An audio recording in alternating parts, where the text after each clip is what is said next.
obviously with the latest delays, we are on screen again. For those of you who do not know me, I'm Martin Gibson.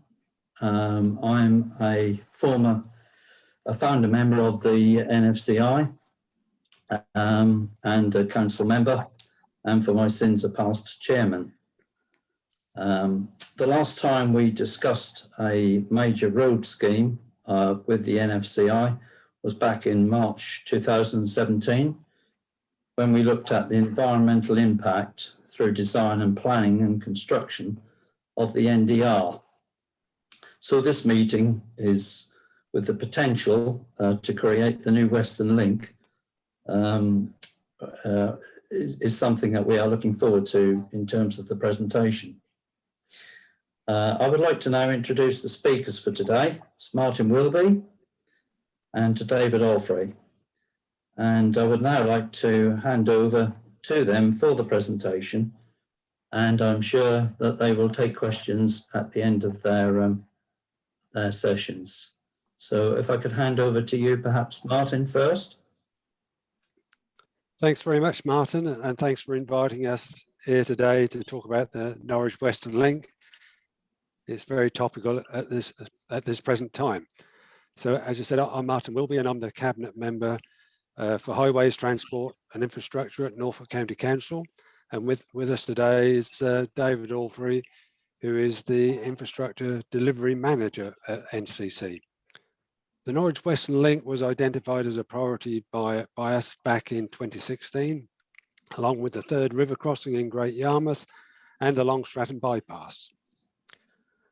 Funding has been secured from DFT for the third river crossing at Great Yarmouth, and work has already started on site for this project, which is worth over £120 million and due to be completed in 2023.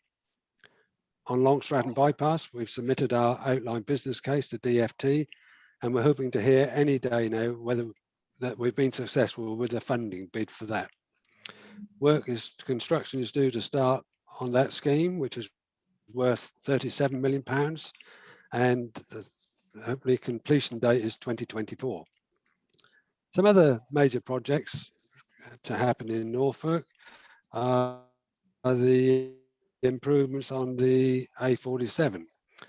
These are to be delivered by Highways England and are worth over £300 million. There's the Thickthorn Junction and Roundabout Improvement Scheme, the Blowfield to Birmingham Dooling, and Dooling from Easton to Tuddenham. And these are due to take place over the next 2 to 3 years. So back to the Norwich Western Link. This will connect the Broadland Northway to the A47. It's a crucial piece of infrastructure for Norfolk, which will bring huge benefits, especially as we come out of the pandemic and to get our economy back on track.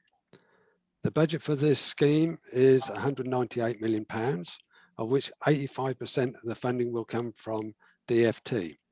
OBC, outline business case, is due to be submitted this week, along with the announcement of the contractor to do the works on the scheme, design and build scheme. So I just thought I'd tell you some of the benefits that will come from the Norwich Western Link. And they are, so first of all, it's a big investment for Norfolk at this key time. It will reduce accidents. We estimate over 500 less accidents over the 60-year period of the scheme. It will reduce travel times and increase journey reliability through the area, including improving emergency response times. And we have support for our scheme, especially from all of the blue light services. It's better to connect people to key employment, health, leisure and educational sites. It will support local businesses and the economy by cutting transport time and costs, improving accessibility from the West Norfolk and the Midlands especially, including to Norwich Airport, and also improving access to Norfolk's tourism sector. It will also help to improve air quality in residential areas and support people to walk, cycle and use public transport. It will also improve the quality of life for those residents living in the areas which suffer from high traffic levels, especially to the west of Norwich. And for an example, Western Longville will see an 80% reduction in through traffic. So at this point, I'm happy to hand over to David, who's got some slides to go through and show us. Thank you. Thank you, Martin. We've just put together an agenda, and I'm probably going to stray slightly off piece in terms of not just focusing on the Norwich Western Link, but Martin's mentioned a few other projects in there that I will touch on. And I'll also just go back a bit in terms of some reflections on the Broadland Northway project, the NDR, for those who've been around as long as I have to be involved with that project for some time. So if you'll indulge me, I'll run through these, and then obviously hopefully we'll have time for questions at the end. Just a few points really around why we're doing what we're doing and the importance of good infrastructure for Norfolk. And it's, you know, there's sort of, I don't want to read through all of these, but clearly dealing with growth and the opportunities for business, more jobs locally, connecting housing and employment area benefits, quality of life as well. So there's a whole raft of reasons why this investment in infrastructure is so important to Norfolk. I'll just touch on, this is the kind of how we do things in terms of our management structure, but particularly for me and my team, I report sort of directly through the directorship up to Tom McCabe, and I have a range of project managers. And as Martin has touched on, we've got a lot of things going on at the minute, and you'll see from the headings here, we've got Third River Crossing, Western Link, Long Stratton Bypass, the significant expenditure on transforming cities in Norwich, and I also have a team that provides support across all of our projects. So we're structured up for it. We also have a bit of a mixed bag in terms of how we deliver our projects. We've got term contracts with Tarmac and with WSP on the consulting side. So we sort of have a bit of a joint team on most of our projects with WSP. Hence you'll see their logo in the bottom left because they've supported us in our projects, but also delivering some of these presentations in the past. We tend to work on the basis of our smaller projects either being a mix of Tarmac and Norse services, which is a wholly owned company by the county council, who carry out some of our smaller, particularly routine maintenance works. Medium-sized projects, sort of a few £1 million, we tend to direct award them to Tarmac. And then our larger projects, and this is sort of things on the scale of the Long Strattons, Third River Crossing and Western Link in particular, we'll be tending to push them either through a framework, which probably would be something like the Eastern Highways Alliance, or we'll go direct to the market with our own standalone procurement process, which is what we've done for the Third River Crossing, and we've recently just completed for the Western Link. We do need to look at our contract arrangements beyond 2026. Our term contract with Tarmac runs to 2026, so we'll be reviewing that and how we operate in the future. And we'll always have, I think, a mixed bag in terms of our contracting approach, because it just works for us to be able to go to the market with a bit of flexibility in how we do things. I mentioned Broadland Northway, obviously a major project for Norfolk, and has made a huge difference to people moving around, certainly the north and east side of Norwich, and I'll come on to the Western Link in a little while. But actually it's worth reflecting on what we've learned from the delivery of the Broadland Northway. It went very well on the ground, but obviously there were some things that are well documented in terms of some of the issues that we had. But we did start construction on the 4th of January in 2016, and the whole of the scheme was completed and opened by April 2018. And And I think something that gets lost in a lot of the reporting of the project, you know, a lot of the benefits don't get mentioned and so on, but I think the general reaction is really positive. And actually the accident record on site during construction was quite frankly, for a project of that scale, brilliant in terms of the number of sort of safe hours worked by operatives on the ground. A few lessons learned. We've geared up since the delivery of the NDR to make sure we've got the right resources in place. We've certainly looked at our commercial acumen and making sure we've got all the right skills across the range of activities on projects of this scale. And you know, these are not projects that we at that time of delivering the NDR were routinely delivering. So we're getting more in the rhythm of delivering some of these larger projects now.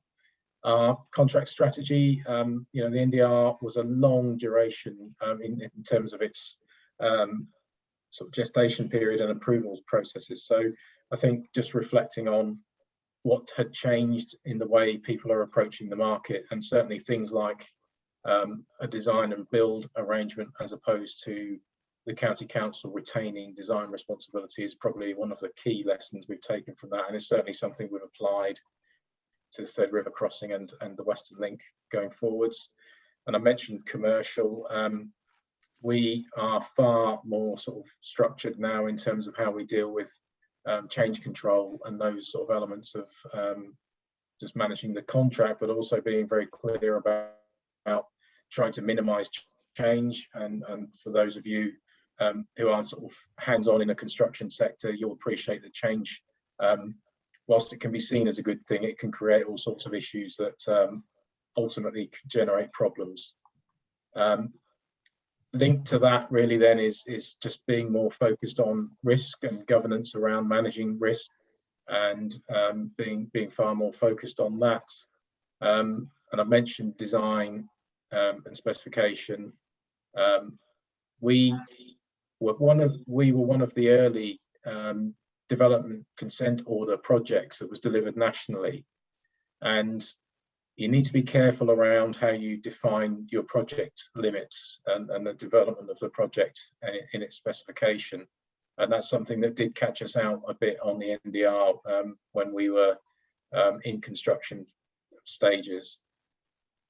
Another thing, and I think, again, all of you in the construction sector will be well aware of this, dealing with third parties. In the case of the NDR, Network Rail approvals and utility company diversions, we had over 80 diversions on the project, and trying to coordinate those and get them delivered early, ultimately it caused delays and disruption to the project, and therefore it then brings around change, and then change brings around contractual impact. So there's a whole load of learning in there, and we've reinforced our governance as well. So we've got, as a county council, we've got sort of slightly unique elements of governance in that we are trying to make sure our members are well informed, and we have things now that we just call member groups, but that means there's a direct interaction with members. But we also have project boards, and very well structured now around sort of risk cost program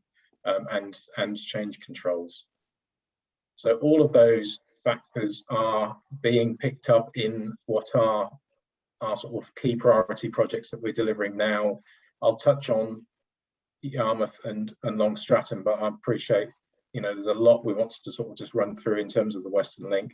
And we've also got a lot going on in Norwich as well around more sustainable transport measures that are, you know, in a sense, that whole picture for Norwich is sort of complementary with the Western Link project. And Martin mentioned other projects which, you know, are not directly in our control, but we're working with Highways England, so I'll come on to just touch on those.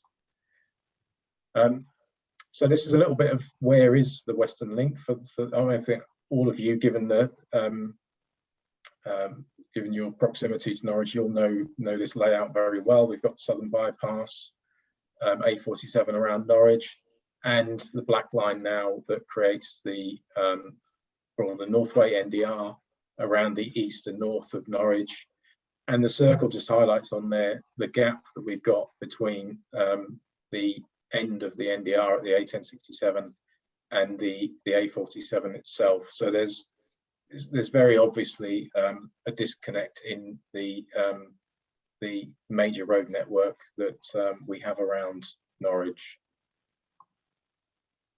So, and Martin in his introduction touched on a number of benefits that we expect to see from the Western Link and what it brings. So I'm not sort of planning to repeat that, but it's just sort of captures, you know, some of the reasons why we're doing what we're doing. And you know, there are issues around impacts of traffic on existing communities to the west of Norwich, quite significant and worsening. Those communities struggle to feel safe to walk, cycle within their own sort of villages, and particularly connecting between their villages. And that connectivity point as well around improving employment and housing, you know, connections between there with sufficient infrastructure to support that. We know from the business sector that actually good transport infrastructure is so important and key to their success and the investment that we will see from them. And we've got an issue as a result really of the designation now of the Broadland Northway as part of the major road network in Norfolk, and how that connection on the west side to the A47 strategic road network is basically missing. So that's sort of a key driver for making that connection west of Norwich. And I think for any of you who've been moving around Norwich recently, suffering with the roadworks on the southern bypass, obviously there's a network resilience issue there as well in terms of any problems on the network. As it currently stands, you can immediately see the impact it has on the city centre. And you know, frankly, the sort of Western Link would provide an alternative route for traffic to use around Norwich in those situations. So going back a little bit in terms of the sort of scheme development side of things, we've done a lot of work on options assessment, and this sort of dates back now to sort of 2018 and feeding into decision making 2019. We used the Department for Transport's East tool, and it was particularly interesting as one of our councillors who was involved with the project, Councillor East, was particularly pleased to sort of acknowledge that we were using something that has his name in it, which was an interesting concept. But that tool enabled us to do some sifting on a wide range of options, and you'll see there on the slide there were 82 options considered, and the sifting process did push us towards a road-based solution being the best performing solution on a range of those. And it says there the non-highway solutions didn't perform as well, taking account of the sort of objectives of the project. But the sort of kind of spaghetti diagram here does highlight the number of options we looked at and the sort of locations of those. You'll see the end of the NDR here where I'm just circling. Hopefully you can see that. And then all of these are connecting to the A47 at various locations down here.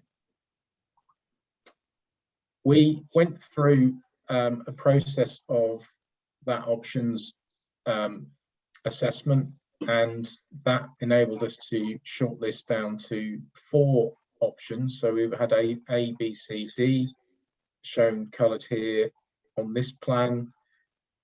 Options B and D had some slight variance. At the B at the north end, the way it connected to the A1067, and D at the south end, the way it connected to the A47.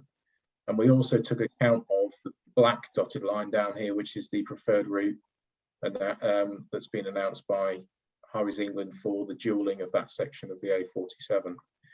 This is quite a multicoloured plan, but it tries to highlight all of the constraints that we took into account when we were developing these options. and took them forwards for consultation and further sort of assessment and appraisal work. The pink line there is the high pressure gas main from Bacton, for example. So as a major pipeline that we needed to avoid.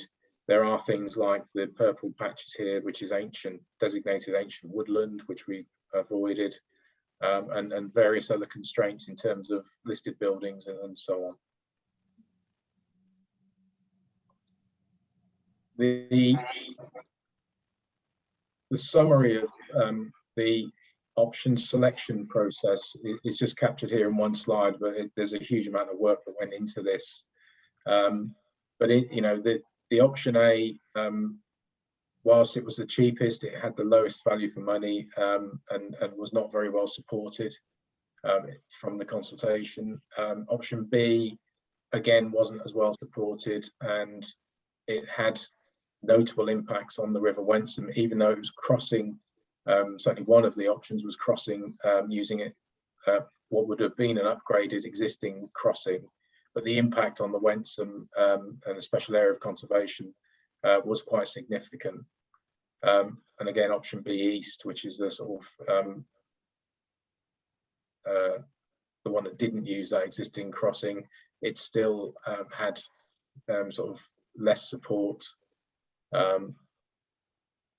than the other options.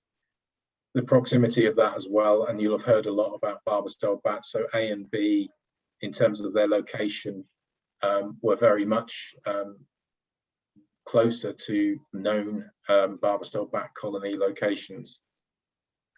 Option C ultimately was the option that had the best balance in terms of all of the variables that we were looking at in terms of engineering, the environmental constraints, ecology impacts, public support, and cost and benefits. So that was the one that we moved towards and recommended for approval.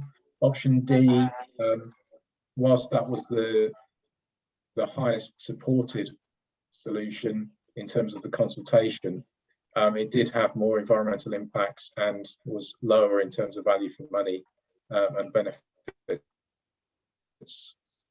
So we arrived at option C and took that to back to Cabinet to make a decision on preferred routes, and that was completed in 2019.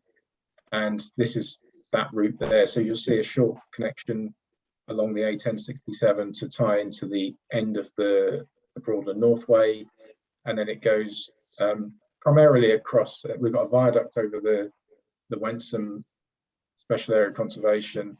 I would stress that Special Area Conservation designation only applies to the river itself, not the floodplain. So, but we are effectively bridging over that on a viaduct at a higher level to make sure we don't have any impact on that designation. We generally then follow through mostly agricultural areas of land before we tie in to the A47 at the Wood Lane junction, and that would be the new Wood Lane junction as proposed by Highways England as part of their A47 improvement project. So bringing things up to date, I mean, there's a lot of work sort of that's gone on previously, and there's a lot of work still to come, and I'll touch on that shortly. The project itself is considered one of the large local majors in the regional evidence base that's being produced by Transport East, which is our sub-national transport body that represents Norfolk and Suffolk and Essex. What this means for us is we are seeking funding from the Department for Transport for the project as a regional priority project, and that would be 85% of the total cost. So the cost of the project as now set out with and agreed by our cabinet is now at 198 million. So that means a 30 million commitment from underwritten by the county council, but we're working with other local partners to seek support for that as well. So very affordable for Norfolk, and actually the return in terms of the cost benefit for the project, it's considered at high value for money level in the outline business case. So for Norfolk, in terms of the investment it's making, it's a very significant positive return on that investment. We submitted the strategic outline business case to DFT in July, which coincided with Transport East work on the regional evidence base. That was approved by DFT in May 2020.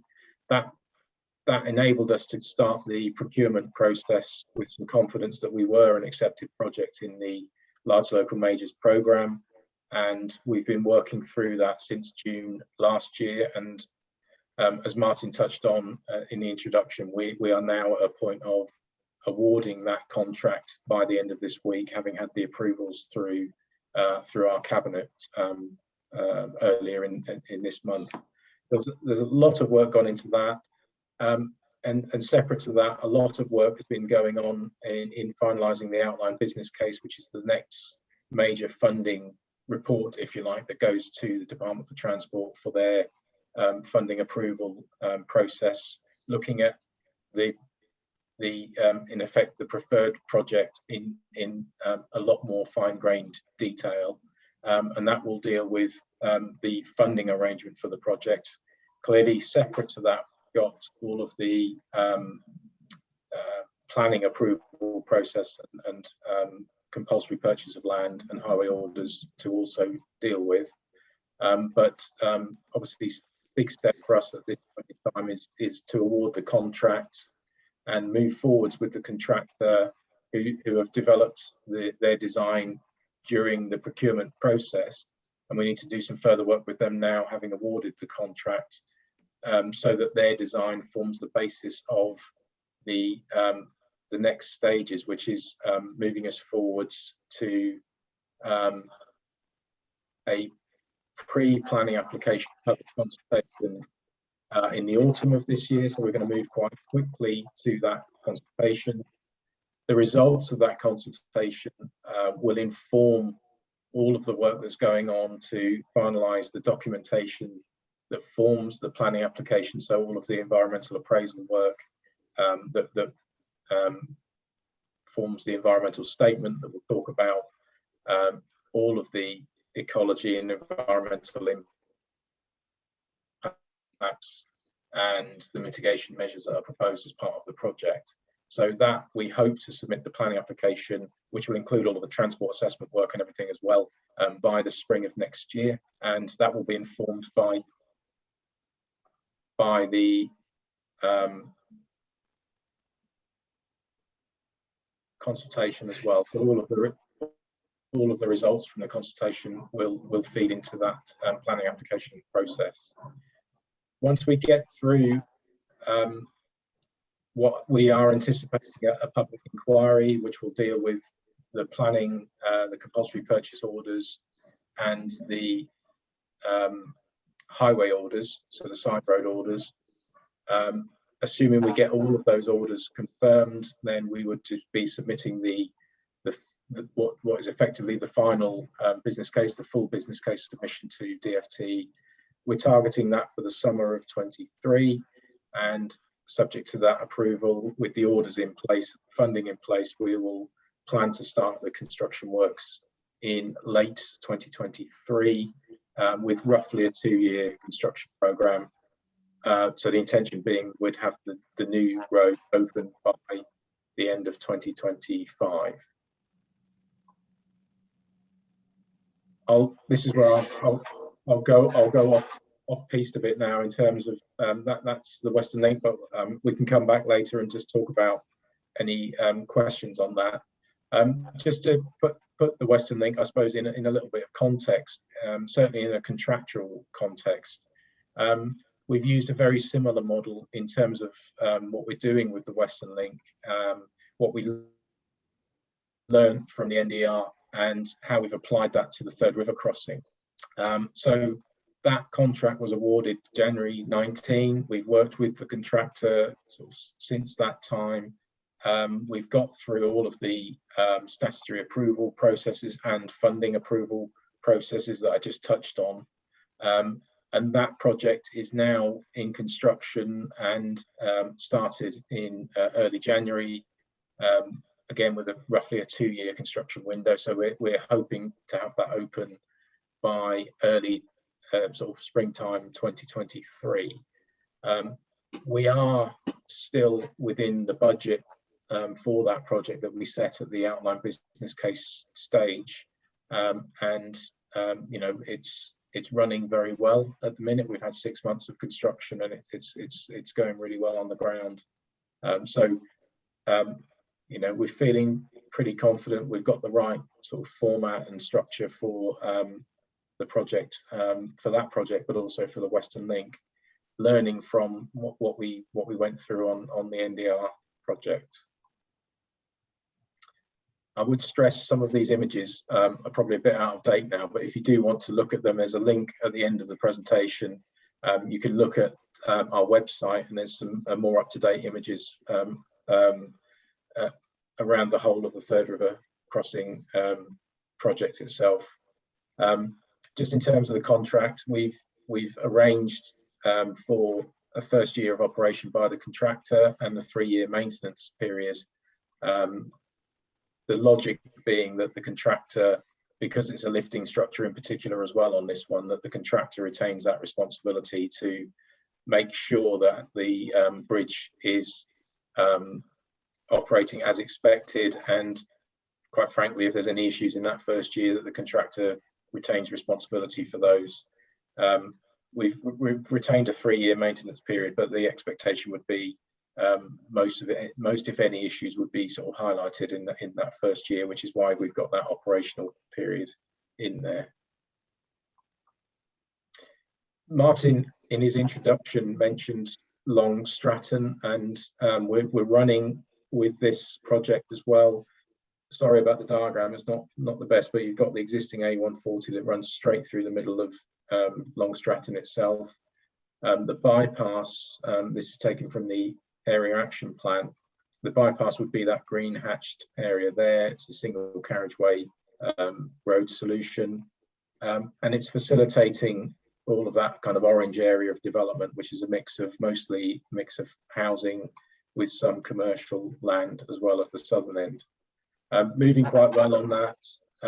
The planning application that's led by the developer of the site will be updated and resubmitted in hopefully in July, so we're not far off that going in.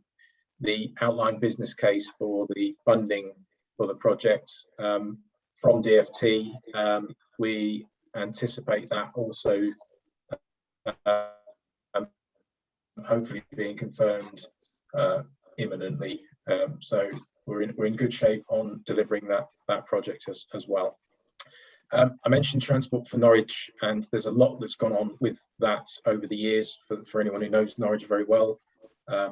This is Westlegate, and we've done a lot of improvement there and a lot of improvements over the years across the networks. In Norwich, we have cycle networks already established, and we're sort of continuing to deliver and improve on those. And we're working closely with the public transport sector to deliver those improvements.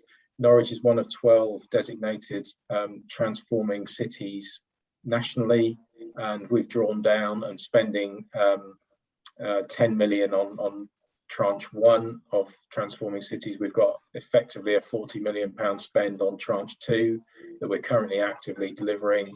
So there's a lot of good work going on that's due to be delivered in the next and completed by sort of 2023 as well. So there's a lot going on within the team, and you'll see, you know, as you move around Norwich, the impacts of that over the coming years. And I would stress, obviously, transforming cities is part of the sort of current funding opportunity that we've taken. There will be further funding opportunities, and they will feed into Transport for Norwich, which is, you know, the ongoing overarching delivery vehicle for improvements for Norwich over the over the foreseeable future. Speaking of future, these are some of the projects that we are continuing to hope to deliver or are in the process of bringing forwards for delivery. The growth triangle, which sits, particularly the housing growth that sits within the sort of boundary, if you like, of the city limits currently, and the NDR, the Broadham Northway. There's a link road that's sort of required to facilitate the growth in development there. So there's potential for a scheme there, but just continuing to chase funding on that. We've got Attleborough Link Road, again, hope for funding on that, and timescales not quite as clear at this point in time. We are progressing with effectively a housing access road to bypass the A10, the current A10 through West Winch. That's currently got a business case with the DFT. Long Stratton bypass we've touched on. Relatively small scheme. I mean, we're talking some big numbers here, but relatively small scheme is Fakenham, and we hope to start and deliver that shortly. And we've also got in the wings an improvement at the A47, A17 junction just outside Kings Lynn in West Norfolk, and that's another project that we're looking to bring forwards. And just to provide some spatial locations on some of these activities that we've got, as some of the red dots are the road-based improvements that I've just touched on. Improvements that are outside of our control, but we've got some significant projects that Highways England are bringing forward, and the top three of the bullet points listed there, Tuddenham, Thickthorn and Blowfield, Highways England have submitted the development consent orders for those projects, so they're very sort of active now in their moving towards the sort of final stages for their approval processes. And as Martin mentioned at the start, there's over £300 million worth of investment that's been dedicated to those projects, and also improvements in Great Yarmouth to some of the junctions there. So there's a lot going on in terms of the A47. Ambition hasn't gone away though. We're still pushing hard for further improvements on the Acle Strait and the Tilney to East Winch in West Norfolk sections. The reality is the campaigning around the sort of the A47 Alliance and its Just Dual It campaign is pressing for the A47 over time to be fully dualled to support Norfolk in its future growth ambitions and sort of economic growth and accessibility at a national level. Just a point here really, a nice shot of Martin's back there, I think. But, so one of our, just a photo from one of our consultation events. But one of the things, I think we're all seeing at the minute is we're struggling with resource. We've been recruiting, but we've got a lot going on, as you'll have picked up from what I've just talked through. And so, we're constantly juggling that resource and recruitment process. So we've got a lot going on there. We've, as you all have as well, you've been dealing with COVID, and we've been in the same boat. We've had a lot going on. Staff have adapted really well to home working. Our systems have allowed us to sort of continue. I wouldn't say without any impact, but certainly, we've managed to keep the wheels turning pretty well during the period. We've been sort of monitoring and dealing with the sort of EU transition period as well, but we're not seeing too much impact from that at this point in time. And I think our overall sort of structure has worked pretty well for us in terms of scheme delivery. And it's interesting going through sort of major procurement exercises that we've managed to do that remotely via team meetings and other sort of formats, such as Zoom. And that's worked pretty well, actually, being able to talk sort of quite freely with the contractors during that procurement exercise. So some issues, but we've managed pretty well on those. That's it. I'm sorry if I've rambled on too long, but happy, Martin and I are happy to take any questions. Oh, and I mentioned that link there, so I think we'll probably make the presentation available, and then anyone can use that link to view some of our projects. Thank you very much.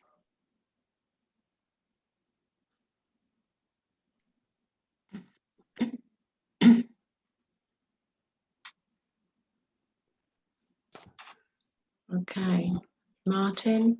Have we any questions, Jan? There is one question there. You should all be able to see. Unfortunately, I can't. No, can you see it, Martin and David? I can't At see the bottom, no. Oh, let me. No, you'll have to read No, it out. I'll read it out. Change control shouldn't be an issue with frozen designs. Are designs frozen prior to commencement on site? I'll let David pick that up on the designs. Are they frozen? They are, and so I absolutely agree. Change control shouldn't be an issue, but there are then the some of the realities of life, and I touched on things like utility company delays or whatever, the sort of third-party elements that can have an impact. So there is always some risk around that. So that, you know, and we do allow full risk when we get into that construction stage. But I absolutely agree. One of the drivers for us is you know, we do everything we can to minimise any change, and we'll work with the contractor team that we've got on board, who will be in absolute agreement with us that they don't want to see change either. They want a design that's locked down and deliverable, and that's why we'll work with them to develop, finalise that detailed design for construction when we get to that point, having had all of the statutory approvals. Okay, Jan, is there any more questions that have been raised? There aren't any more questions. No, not at the moment. Okay, so well, if there's no more questions, then I would like to just thank Martin and David for a very informative presentation, and I'm sure the Western Link is going to be a great asset to Norwich and the surrounding areas. It's also nice to see a little bit more than just the Western Link. We've had a great update on the infrastructure improvements for Norfolk, which I'm sure will help to keep the county prosperous and continue to move forward, and obviously improve safety for a number of people and their living conditions in certain areas where these major roads will help, because I do know, living in one of the small areas near North Norwich, the people who cut through roads to get to the northern distributor would not have to do this if the Western Link was in place. So I think it's definitely going to benefit everybody. So I'd like to thank again both of you for giving up your time today for the NFCI for this talk. I would perhaps just like to remind the members that we are looking to getting back to making some site visits once restrictions are lifted. So please watch out for the website, and the details will be on there. And also just to remind you of our summer drinks event, late summer drinks event on the 16th of September. Again, the details and tickets are available for that. And it'd be great to see everybody getting together again. And long term, we will be looking at the property dinner again next year in February. And of course, this is for tickets are for members only. So please ensure you keep your memberships up to date, as it will be allocation to members in the first instance. So once again, thanks to everybody. Thank you for joining us today, and thank you, Jan, for setting up this webinar. And let's hope the next time we actually meet for one of our talks, we will actually meet in person. Thank you all very much. Thank you, Martin. Thank you. It's been a pleasure.